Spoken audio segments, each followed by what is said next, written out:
Ainda existe amizade no mundo contemporâneo? Numa primeira observação, pareceria que não. O mundo dos negócios é dominado pelo mercado e pelos interesses económicos, a política da competição pelo poder. Em ambas, há bem pouco espaço para as relações pessoais e sinceras. Por outro lado, o mundo moderno impõe uma mudança contínua. Quando mudamos de residência e de emprego, acabamos por deixar também os velhos amigos. Prometemos voltar, mas depois surgem-nos novos interesses, novas necessidades, temos novos encontros. Ninguém pode ficar imóvel e deixar-se ficar para trás. Em Itália, a palavra amizade assumiu definitivamente um significado negativo de privilégio, de recomendação. Para se encontrar um emprego, para se ser admitido ao hospital, para se alugar uma casa, são precisas recomendações, são precisas amizades. Se seguir o procedimento normal, burocrático, não se consegue nada. A amizade é o meio para se passar à frente dos outros, para iludir a lei. A palavra amizade acabou assim por indicar os critérios particularistas, os privilégios grandes e pequenos, num sistema que, se fosse justo, deveria, pelo contrário, reger-se por critérios universalistas e de mérito. O mundo moderno caracteriza-se pela transição das posições particularistas, determinadas e emotivas, a posições universalistas, adquiridas e neutrais. A amizade aparece, portanto, como um anacronismo e ainda uma fonte de angústia. Numa sociedade justa, as posições são atribuídas não com base na amizade, mas no mérito, avaliado de uma forma imparcial. Os serviços sociais devem fazer as suas prestações não aos recomendados, mas a todos. Um sistema administrativo condicionado pela amizade é parcial, faccioso e injusto. Muita gente pensa por isso que a amizade é uma herança do passado, algo como a lealdade feudal, tal como a magia ou o folclore. Segundo estes, a amizade perde importância com o correr dos anos e acaba por desaparecer para dar lugar a relações impessoais e objetivas. Outros defendem que a amizade conseguirá sobreviver, mas cuidadosamente confinada à esfera íntima, sem qualquer ligação com os negócios, as repartições públicas e a política. A tese deste livro é de que, apesar desta primeira impressão catastrófica, as coisas não são inteiramente assim. A amizade continua a ser uma componente essencial da nossa vida, provavelmente na mesma medida que no mundo antigo, mesmo a sua estrutura essencial, aquilo que a distingue de todos os outros tipos de relações interpessoais, não se modificou. 5 séculos antes de Cristo, e numa tradição cultural totalmente diferente como a chinesa, Confúcio enumerava 5 tipos fundamentais de relações interpessoais. A relação entre imperador e súbdito, a que existe entre pai e filho, a relação entre homem e mulher e a do irmão mais velho para com o irmão mais novo. Todos estes 4 tipos de relações são hierárquicas entre superior e inferior. Existe, no entanto, uma 5ª relação que não é hierárquica, mas estabelece entre iguais a amizade. Evidentemente que a amizade se apresenta de maneiras diferentes nas várias épocas e nas várias sociedades.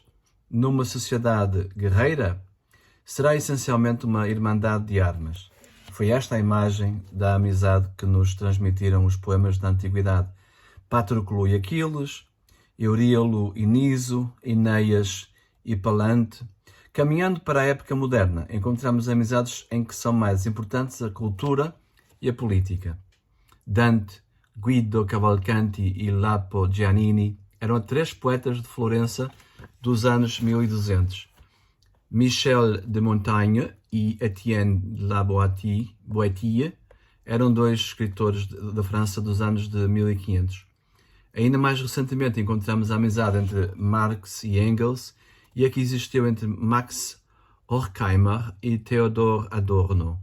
A primeira influenciou toda a política contemporânea, a segunda, o pensamento sociológico.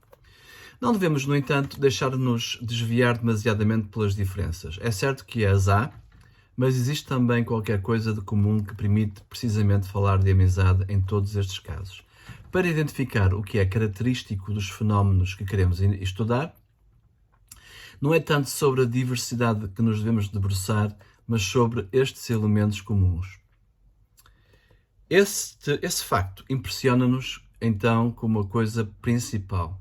A palavra amizade não tem um único significado, mas vários, e não só hoje em dia, já o tinha há 2000 anos com Aristóteles, que procurou precisamente distinguir diversos tipos de amizade para identificar entre eles a verdadeira amizade. Para Aristóteles, a distinção mais importante é a que existe entre a amizade com base no interesse e a que se apoia na virtude, a única que merece o nome de verdadeira amizade. Mesmo na Grécia Antiga, portanto, o elo que unia dois sócios de negócios não era amizade, mas o interesse em fazerem prosperar a sua empresa.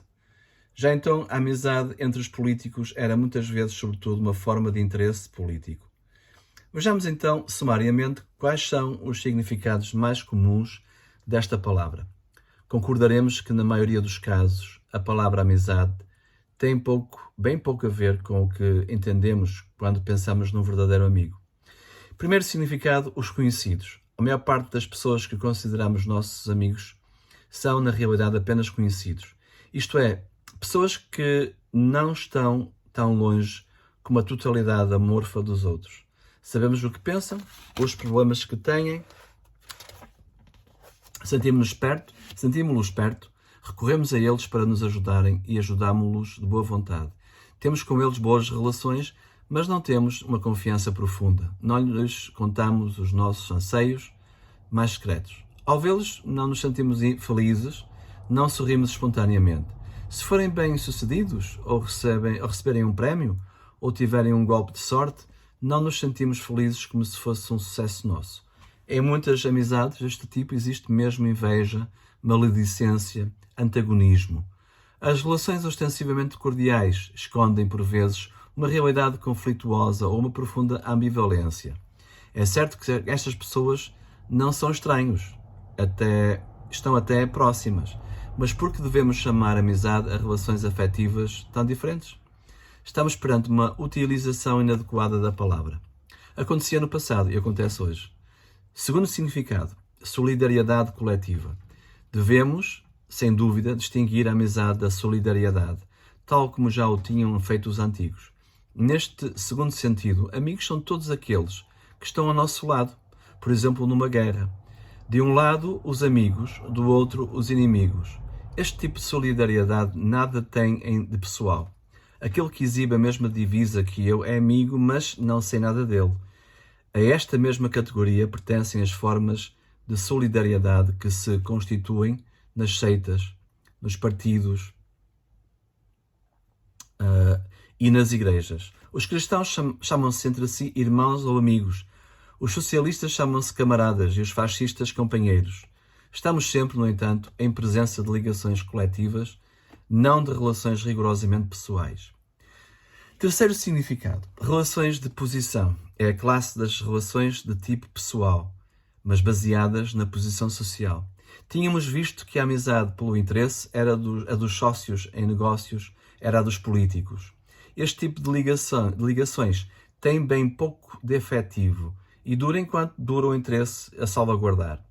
Encontramos, além disso, muitas relações profissionais em colegas de trabalho e em vizinhos de casa. Quarto significado, simpatia e trato amigável. Chegamos, por fim, à categoria das pessoas com quem nos sentimos bem, que são simpáticas, que admiramos, mas mesmo neste caso devemos ser cautelosos na utilização da expressão amizade. Muitas vezes trata-se de estados emotivos transitórios, superficiais, que devemos então entender como amizade. Intuitivamente, esta palavra faz-nos vir à mente um sentimento sereno, límpido, feito de fidelidade, de confiança. Mesmo as pesquisas empíricas mostram que a grande maioria das pessoas a considera mais ou menos da mesma maneira. Num livro recente, J.M. Reisman, depois de ter examinado toda a imensa literatura sobre o assunto, deu a seguinte definição da amizade. Amigo é aquele a quem agrada e que deseja fazer bem, aquilo a quem agrada e que deseja fazer bem a outro, e que espera que os seus sentimentos sejam retribuídos. Com esta definição, Reisman coloca a amizade no mundo dos sentimentos altruístas e sinceros. Não é possível qualquer confusão com o interesse, o cálculo e o poder. Porém, o defeito da definição de Reisman é ser demasiado genérica. Também uma mãe deseja fazer bem ao filho e espera que os seus sentimentos sejam retribuídos. O mesmo acontece nas relações entre namorados, entre cônjuges que se amam, ou entre irmãos, se os irmãos gostam um do outro. A definição de Reisman diz respeito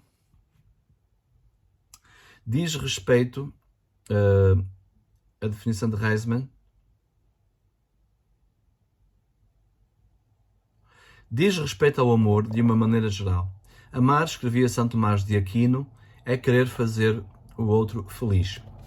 O percurso feito é muito importante. Na linguagem corrente, a palavra amizade tem numerosos significados. Serve para indicar o sócio, o conhecido, a pessoa simpática, o vizinho, o colega, todos aqueles que se encontram próximos.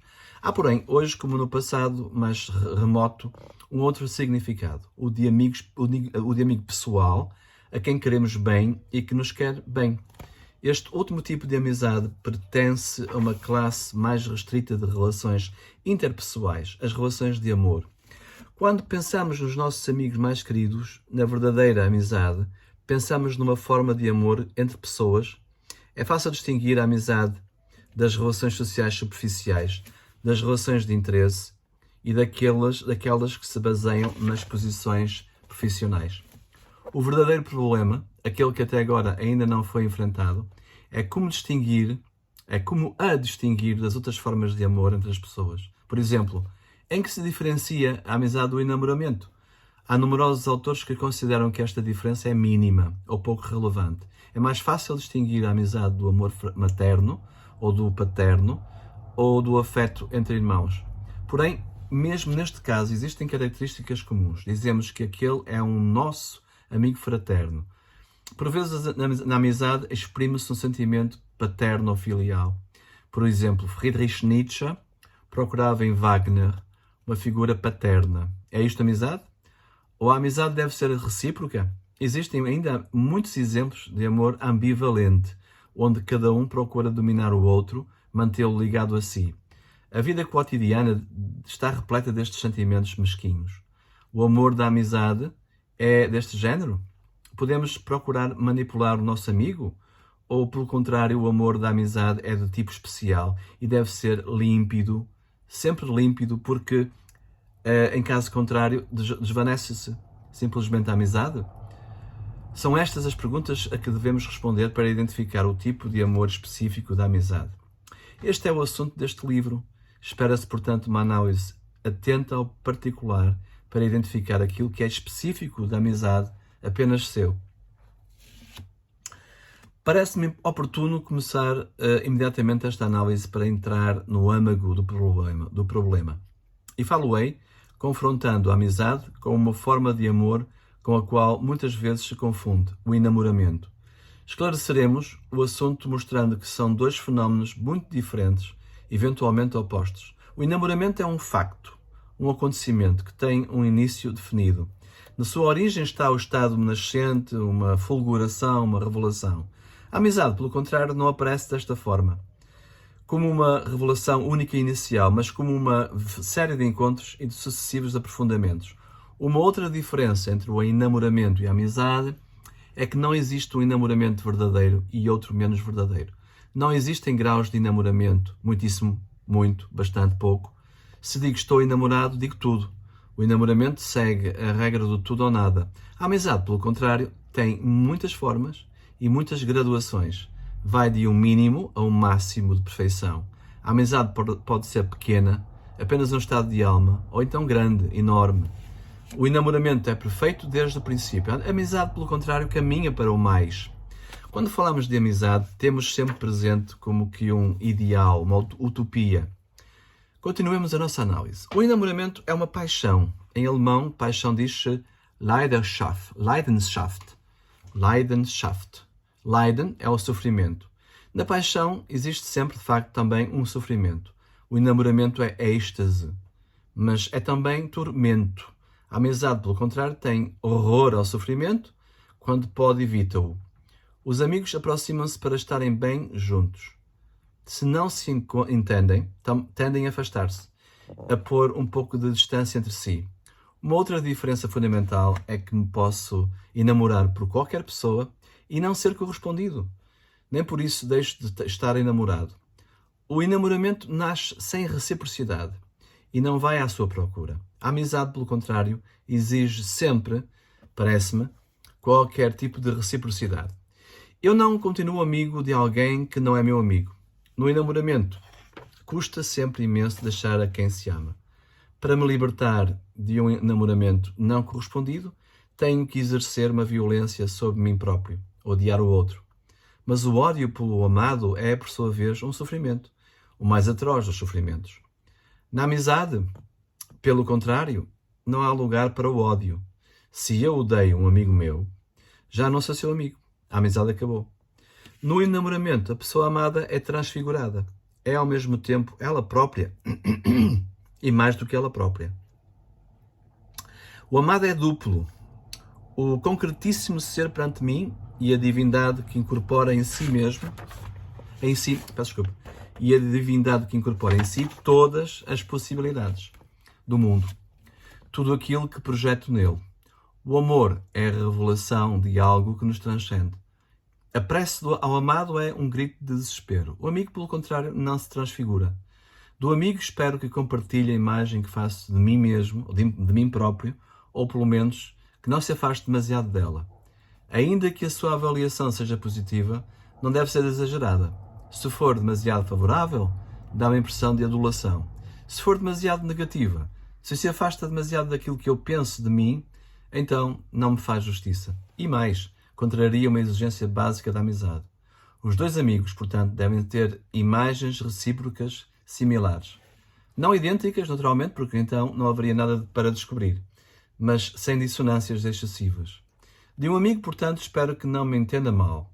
Todos me podem entender mal, menos um amigo. Se um amigo me entende mal, acabou. Podemos, pois, enamorar-nos de uma pessoa que não sabemos se nos ama ou se nos engana, de quem não sabemos se é boa ou má, se tem uma alma nobre ou mesquinha. O amor manifesta-se exatamente neste perguntar como é. Mesmo depois de muitos anos, o amor continua a interrogar-se da mesma maneira. Esfolha o mal me quer. Desde o primeiro instante em que aparece, põe-se continuamente uma pergunta, à qual só dá a resposta à presença da pessoa amada, que fala de si. Finda a presença, cessa a resposta e a pergunta volta continuamente obsessiva, angustiante. Não pode dizer como quereria dizer a razão que te importa. É esta a sombra do amor, que ama algo que continua sempre inatingível, porque o seu objeto é um juntarem-se, um dever ser. É esta a miséria do amor que apenas pode escolher e não pode deixar de escolher, mesmo quando o outro é indiferente ou hostil. Esta é a angústia do amor, que não conhece mérito ou demérito, e não pune os bons, e não castiga os maus. O amor é sublime e miserável, heróico e estúpido, nunca justo. O reconhecimento do que é justo não é o amor, é a amizade.